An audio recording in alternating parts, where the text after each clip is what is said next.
Chapter 22, Hide and Seek. Hide and Seek. Nalya stood at the window looking out onto the silent city as she absently pulled a comb through her hair. It was just before dawn and the street below was grey and lifeless, the slums still steeped in sleep before the sun awoke them to another day of hopes and hardships. She turned from the window, suddenly disheartened, trying to focus on others' things as she finished her brushing and packed her bag. The previous evening had turned out to be quite enjoyable in the end, Frithia insisting that they return to the table to play nicely as she had put it, quelling her initial dissent with a stern wisdom, and Nalya recalled her words clearly.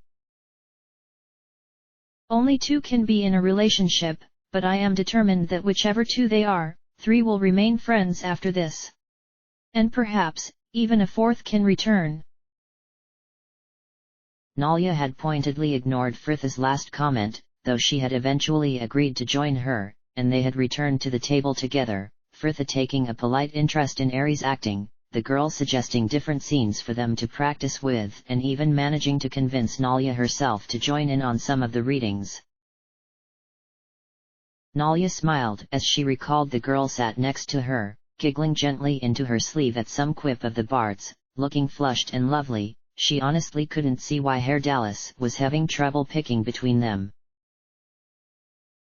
And so they had been, until Jahara had arrived at the table and she and Frithia had returned to the bridge district, Anomen, Ari, and Herr Dallas leaving for the docks just after dinner, and Nalya had returned gloomily to her room soon afterwards. It had been difficult those last few days, watching the others discussing their investigations and hurrying off to meetings, while she and Minsk had trudged about the city looking vainly for work. Nalya sighed. She had always felt very assured of herself and her own worth, and it was an unwelcome sensation, to feel more of a burden than an asset, though no one in the group would have ever said such. At least she and Minsk had found work for that day, she considered, cheering slightly.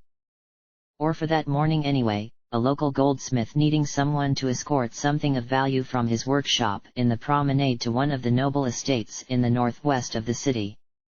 She and Minsk had easily secured the work with his size and her reputation, though payment was only 100 gold, a lot for simple delivery work, but nowhere near what the others were looking to earn, and she felt embarrassed that they had been unable to find anything better. Nalya sighed, her good mood wavering again, and she threw her cloak about her and shouldered her bag to leave before her melancholy could reassert itself once more, stepping resolutely into the hall to almost collide with someone. "Oh, good morning, Anomen," she greeted once over her surprise. "I had not expected anyone else to be awake yet." "Good morning, my lady," he replied with a polite nod, fastening the cloak at his shoulders as he continued. "You go to meet Minsk? You are acting as couriers for one of the guilds today, are you not?" "That is so," she confirmed, unwilling to dwell on this and quickly changing the subject. "Did your visit to the docks prove fruitful?" Anomen nodded evenly. "Perhaps. Avis was there and we spoke to her initially, the girl introducing us to the rest of their group. Had it not been for her, I doubt they would have spoken to us as at all, but it soon became apparent they knew no more than she, or so it seemed." Anomen frowned slightly. "We spoke to many there, and it was nearing midnight when we made to leave, Avis catching us on the edge of the docks. It seems a good friend of Lursan's has information on the pair. He feared to been seen speaking with us, but I have arrangements to meet him today in a tavern on the other side of the slums." "This morning?" she questioned, still at a loss as to why the squire was leaving the inn so early. Anomen shook his head. "No, I wish to attend matins at the temple, though I have a few moments yet. Ajahara," he continued as the woman in question appeared in her doorway, dressed, though only in the literal sense, her feet bare and hair still tousled from sleep. "How went your evening, my lady? Did you find the woman you sought?" Jahara frowned slightly, though Nalia felt it was more the puzzlement of finding them both stood in the hall at such an hour, than any real displeasure.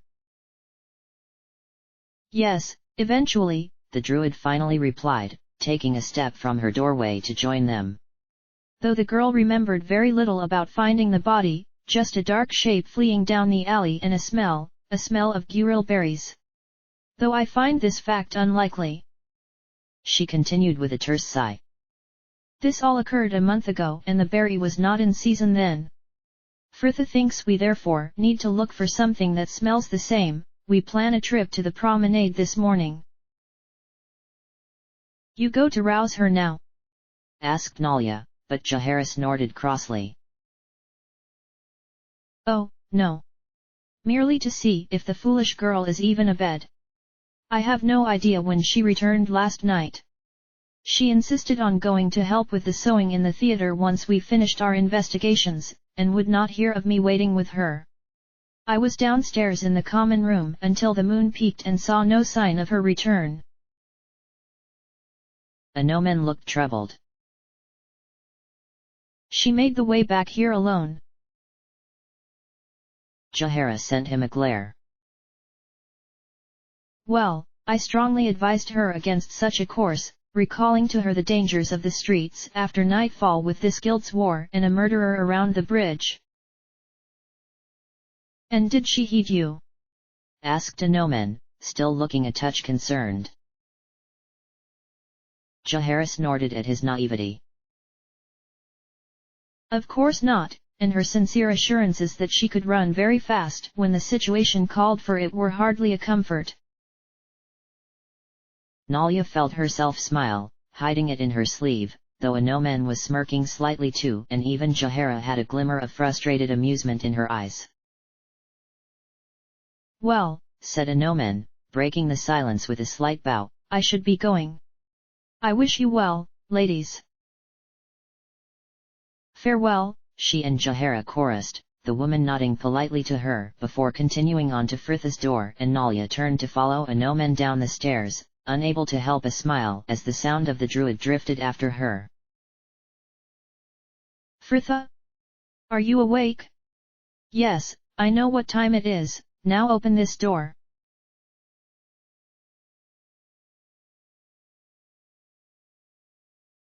Are you all right, Minsk?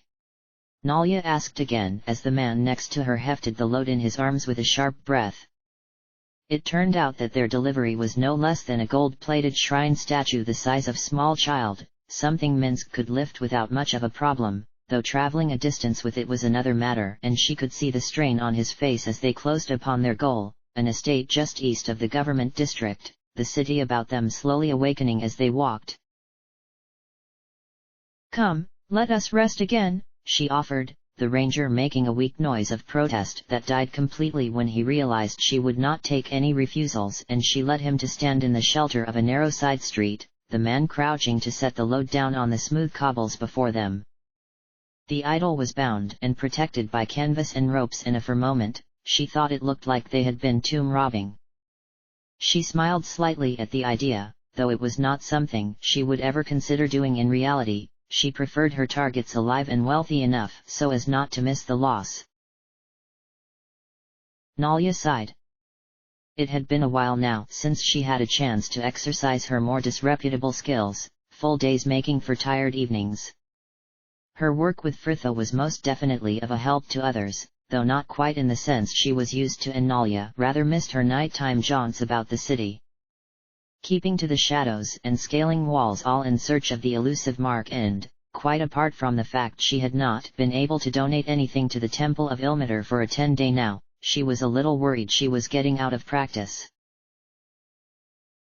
At least, they would earn something from this work, though she suddenly realized with some dismay that their payment for this delivery would merely cover what she and Minsk would be given in payment. Well, at least they weren't costing the group money.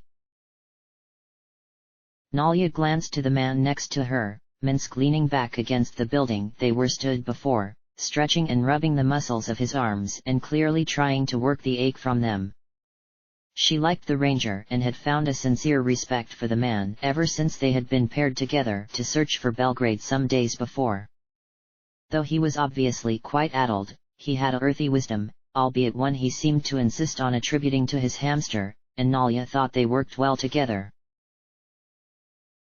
His company had certainly been more than welcome over the last few days, Minsk and sometimes Bu assuring her that work would be found and everything would be for the best, and sometimes evil would be brought to justice along the way as well.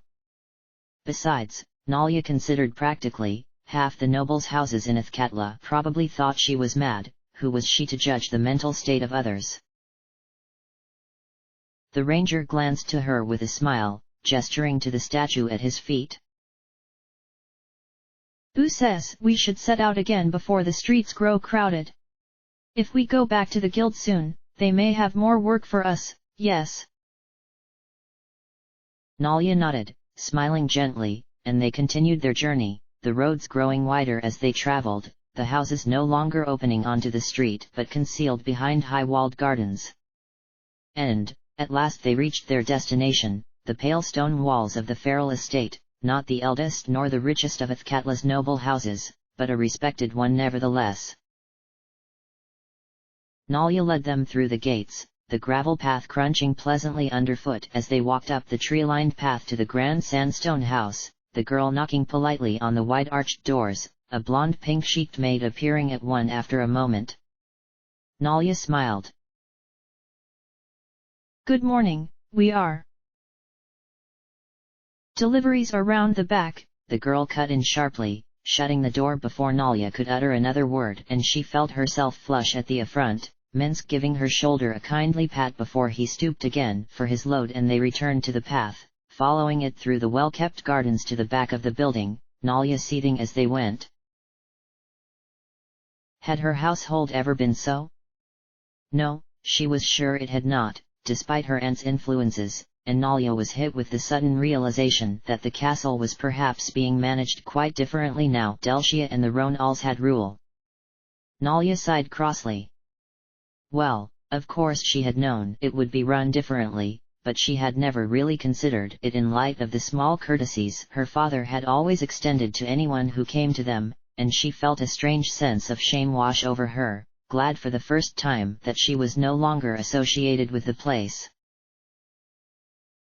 They had reached the much plainer back entrance now, the door hidden by a line of trees, and Nalya was struck by a pang of irritation that even though the maid was well aware that they were coming, she was not there waiting for them. Nalya reached a hand up and knocked sharply, the door eventually swinging open to reveal the same pink-faced maid.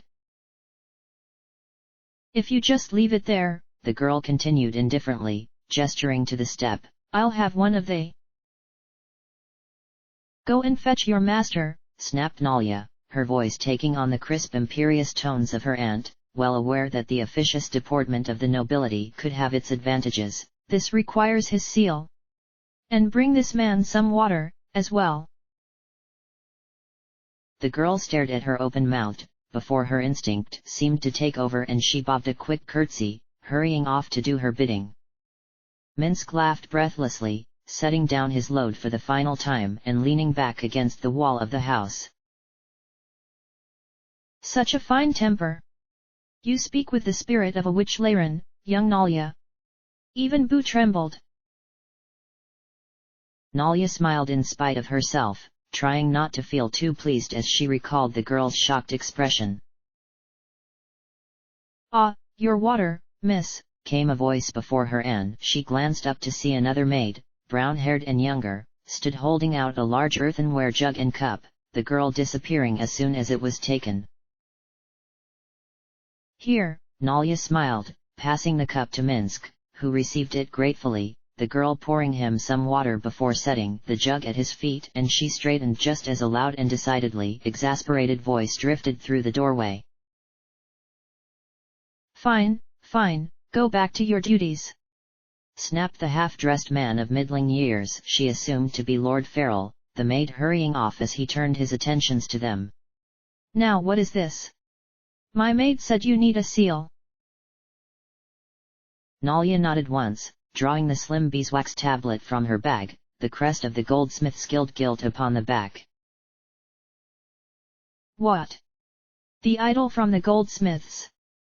He exclaimed, finally glancing to the solid bundle set just outside the doorway as he handed the tablet he had just stamped back to her, his voice dropping as he continued half to himself. But I need this to be over at the Temple of Lathander, they are expecting it today. I had completely forgotten, and all my porters are required here. We're hosting the first of the autumn hunts. Nalya shrugged, quite uninterested in his plight. A pity, I am sure, she continued indifferently, slipping the tablet back into her bag. Farewell, sir. And now just you wait a moment, he exclaimed, bristling at her tone. You must take it over there. Must, repeated Nalya icily, more than done with being ordered about for the day. We were hired to deliver the statue here. Was this incorrect? Lord Farrell quailed slightly under her look. Well, no, but... Then I see no must about it, she cut in dismissively. Good. Madam, really, he continued conciliatorily, it was merely a turn of phrase. Now, please be reasonable and redeliver this to the temple. I am sure I can pay you for your time. She glanced to Minsk, who nodded imperceptibly, tired but willing. We will do as you ask, Nalya continued, clipped and authoritative, for the fee of 200 gold pieces. 200. Farrell breathed, seemingly left almost speechless in his indignation. The initial delivery was only half that. Nalya shrugged, turning to leave. As you will. Come, Minsk. Fine, fine, Farrell burst out with clear frustration, glancing back into the house to shout for his purse, before returning his attention to them with a scowl. You understand, I consider this no less than robbery, madam. Nalya smiled. And there she had been, worrying she was getting out of practice.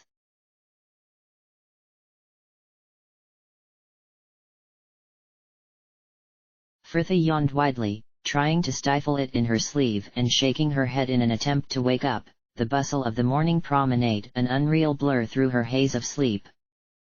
She and Jahara were stood on the western steps, the druid surveying the marketplace for a likely stall, while Fritha stood behind her, leaning heavily against the plinth of one of the stone lions that guarded there, her cheek resting against its flank, the cool stone pleasant on her hot tired eyes. She had been late to bed last night, helping to sort and repair the props with the troop, the sense of camaraderie they shared making light of the work, and she had been surprised to find the moon almost set when she finally left the 5 flagons. Fritha frowned. But even the lateness of her return would not have been so bad, if it had not been combined with the druid seeing fit to wake her with the dawn, the women sitting on the end of her bed to give her a stern lecture on the irresponsibility of wandering about the city alone at night.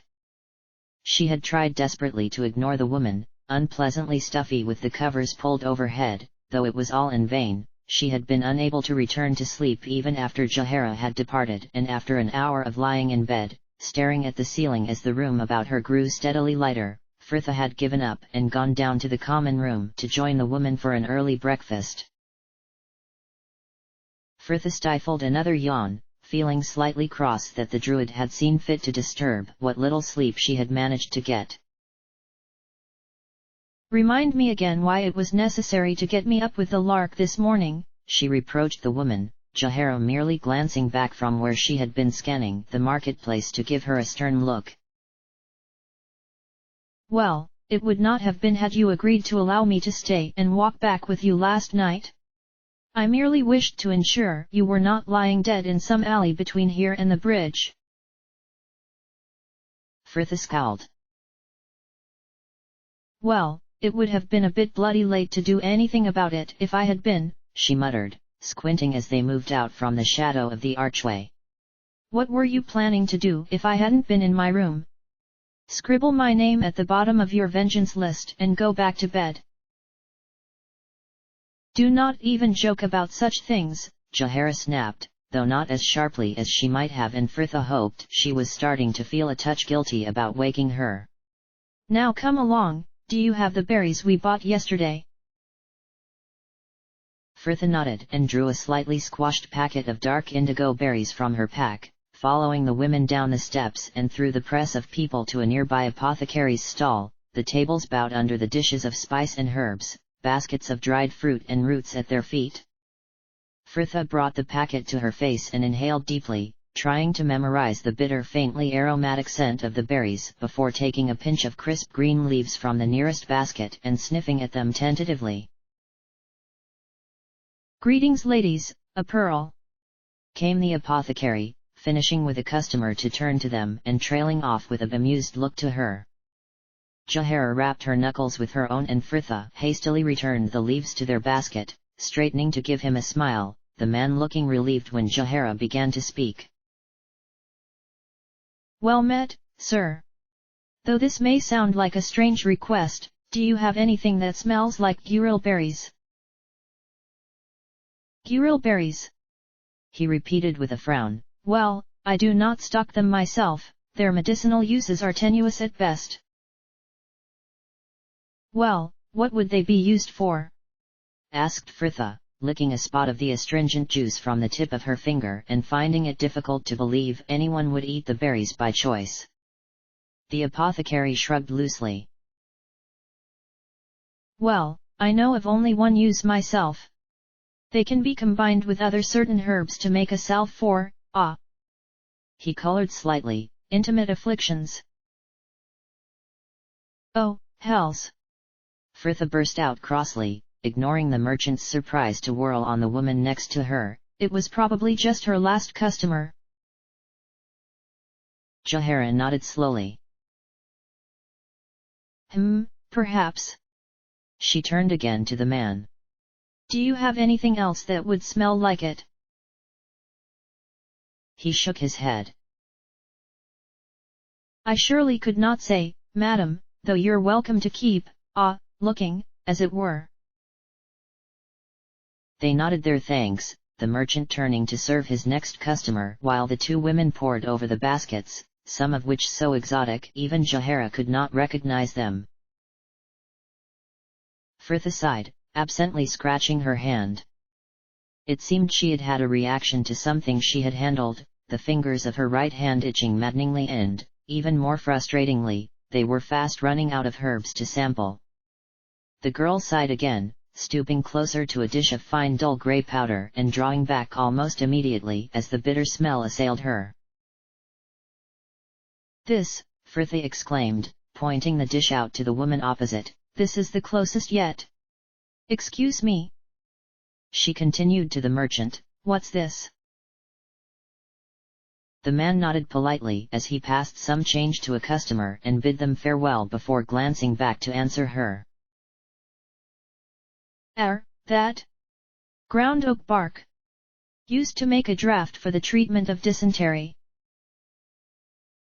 Oh great, sighed Fritha. So we're looking for someone with chronic diarrhea. Jahara snorting noisily as she continued to the man. What else can you use it for? Oak bark? Well, mixed with certain metal salts it makes dyes and of course, if you brew it up right you can release the tannin, which they use for. The women suddenly glanced to each other and Fritha saw her own dawning realization mirrored in the druid's eyes as Jahara finished his sentence. Curing hides.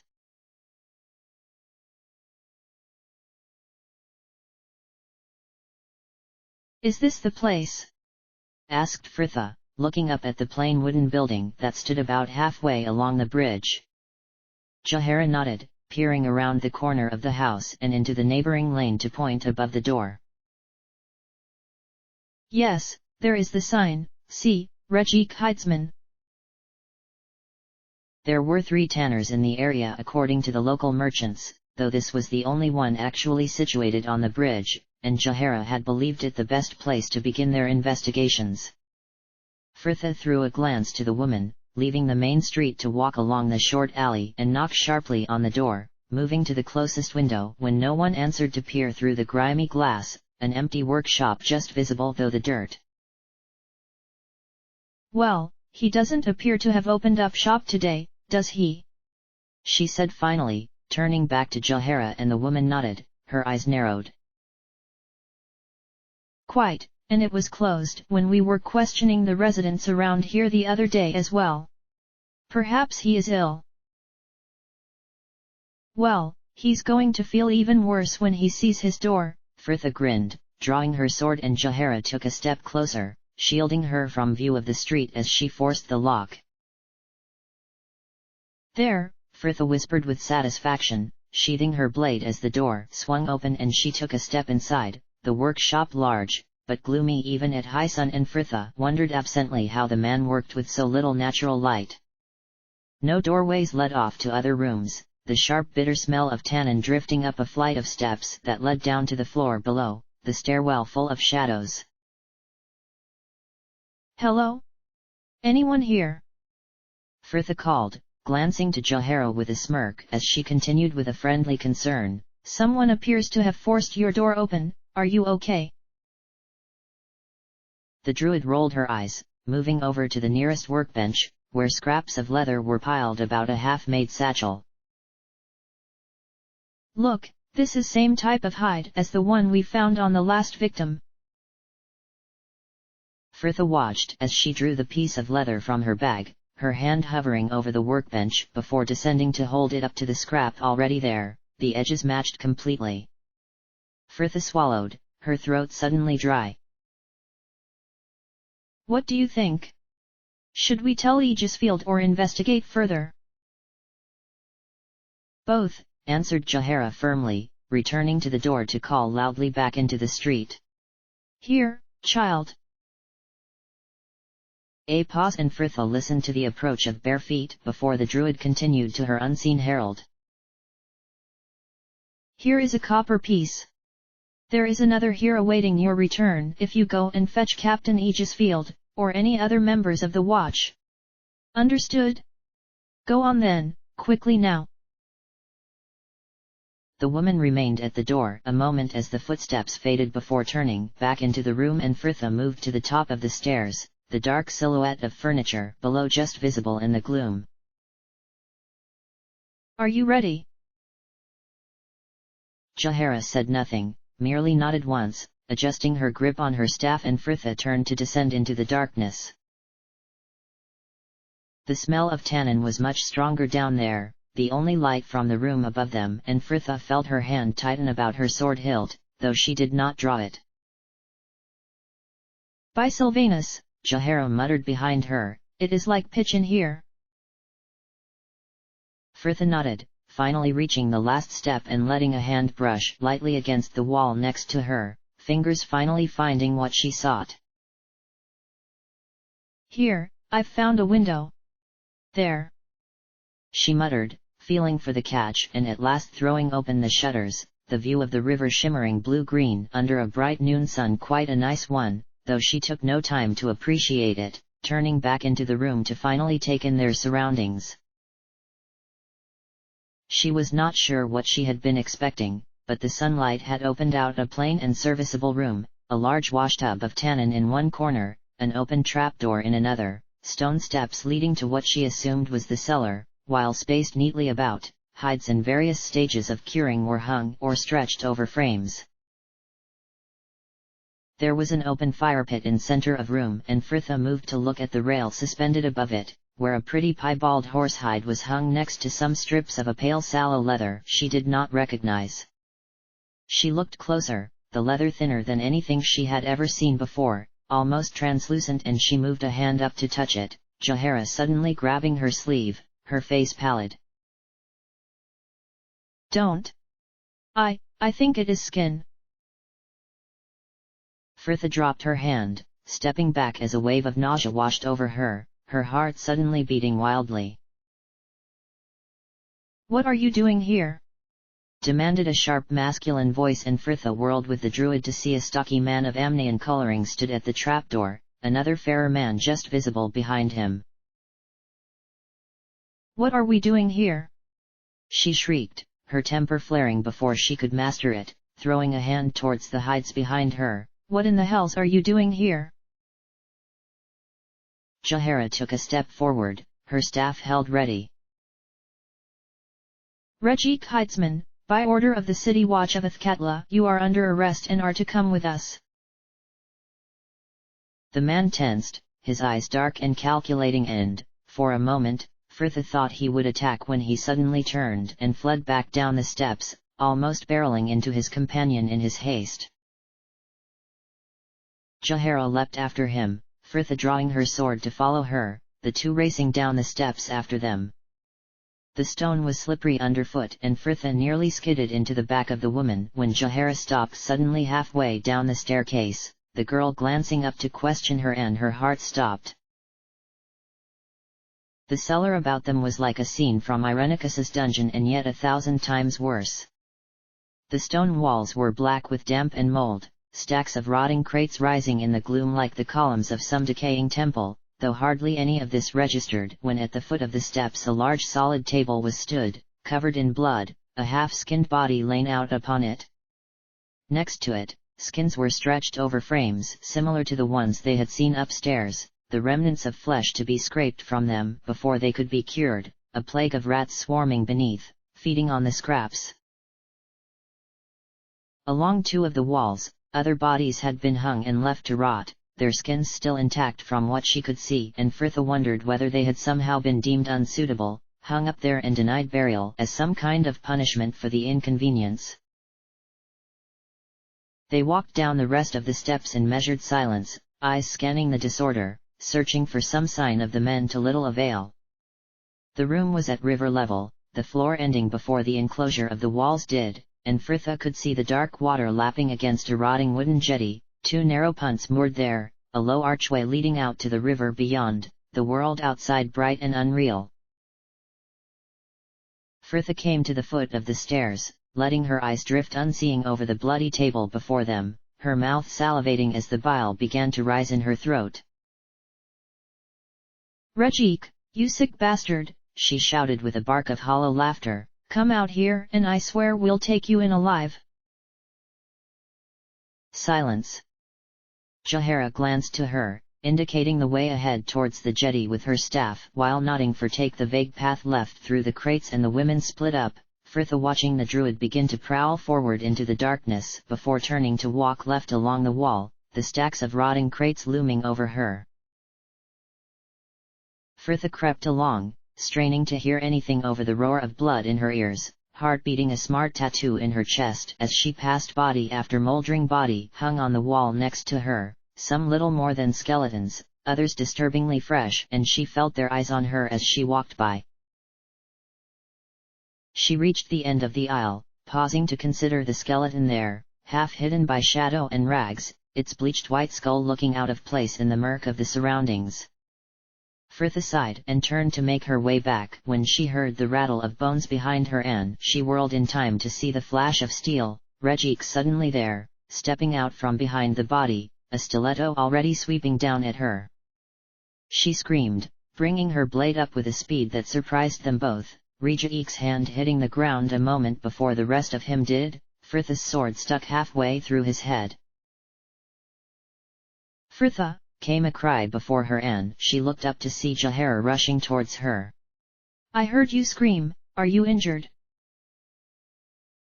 No, but Regik's dead. A dull creak of timbers broke the silence, the gentle swash of water against a prow echoing about the cellar, and Jahara's eyes went wide. The other. She whirled about and was gone, herring off back towards the quay, Frithha freeing her sword to run after her, and the women reaching the jetty just in time to see the stern of a boat disappearing into the sunlight. Damn his hide! Swore the druid, continuing her tirade with a few more inventive curses that Frithha thought best to ignore. The girl's attention pulled back to the steps behind them as she heard the rattling footsteps of those in armor. The watch had arrived. We heard fighting, called Aegisfield as he and another 5 guards descended, all looking as horrified as they first had. Are you both unharmed? We are fine, Frithha called back with a sigh. But the murderer is dead and his accomplice escaped by boat. Could you describe him? Frithha shrugged, glancing to Jahara, who nodded curtly. Tall, fair hair, wearing black clothes and a dark green cloak. I did not get much of a chance to see his face. The captain nodded, turning back to his squad. Okay, Williams, Owen, take men to search the wharfs in and around the bridge, and send some over to check the harbor as well. He could have sailed down river. 2 of the guards saluted, already marching smartly back to the steps as Aegisfield turned back to them. We should make a search of this place as well, continued Jaehaera with a cursory glance about her, eyes narrowed as though she did not look forward to the task she had just set them. Regik may be dead, but there is perhaps some clue here as to why he was doing this, or whether he had anyone else working with him. It was agreed, they and the 4 remaining guards splitting up to search the cellar, Fritha tying her bright turquoise scarf about her head in an attempt to protect her hair from their unpleasant task. It was all in vain though. Gore and filth seemed to cover every surface, and though Jaehaera insisted she be the one to examine the half-skinned body, Fritha and the guards searched the other corpses as well as some of the surrounding crates, and all were filthy by the time they finally trooped upstairs to search the room above. For her part, Fritha was just glad to out of the cellar, the churning of her stomach finally quieting to a dull queasiness, the astringent smell of the tannin actually helping her nausea as long as she did not think on what it had been used for. She glanced up from the ledger she was leafing through, leaving bloody fingerprints on each page as she looked for anything that could lead them to Regiik's accomplices, the others about her searching similarly though the drawers and chests. Aegisfield and a guard had gone upstairs to check the workshop and Jaehaera was knelt at the chest next to her, slowly going through bills and invoices though the thing which had caught her eye were the 2 guards opposite her. The initial search of the room had revealed a bed, wardrobe, and linen chest which she had previously missed, hidden behind a set of folding screens as they were. The screens were folded up and leant against a wall now, the older guard, grey-haired and stocky, trying to force the lock on the wardrobe while his friend, a lanky tow-headed lad, was sprawled on his stomach struggling to get something from under the bed. But it was clear from his size, he could not reach in far enough, his shoulder guard catching against the bed frame, though his friend was hardly sympathetic. Are you still writhing around down there? The older man laughed. Just move the bed, man. I can't, you old Egypt. The lad huffed crossly, giving up to sit back on his haunches and send the man a scowl. It's bolted to the floor. Fritha smiled slightly, laying the ledger back on the workbench and moving to his side. Here, I'm smaller, I'll fetch it out. He nodded and stood, stepping back with the other guard to watch her, Jaehaera moving across to join them. Be careful, one of them warned, the druid sending them a look as Fritha dropped to her knees and finally lay on her stomach, face pressed to the floorboards as she stretched an arm under the bed. Do you have it? Almost there, she sighed, fingers finally closing about it, the material soft in her hand as she drew it into the light. The group behind her gasped and she straightened, pushing herself up from the floorboards for her gaze to fall on a neatly tailored jacket of sallow leather. For a strange bewildering moment she wondered what had disturbed everyone so, when suddenly it dawned on her and she was on her feet and stumbling backwards into the onlookers, wanting to put as much distance between her and it as possible. It's... 2 firm hands gripped her shoulders, the druid's voice at her ear. Fritha, calm yourself. She shrugged her off though, pushing through the group and making it all the way to the stairs before she was sick, the mutters of sympathy faintly audible as the guards disbanded to continue their search. Fritha drew in a deep breath, dabbing her watering eyes with her sleeve as she turned to sit heavily on the stairs next to her, glancing up as Jaehaera approached. Feeling better now? One of the men said to give you this.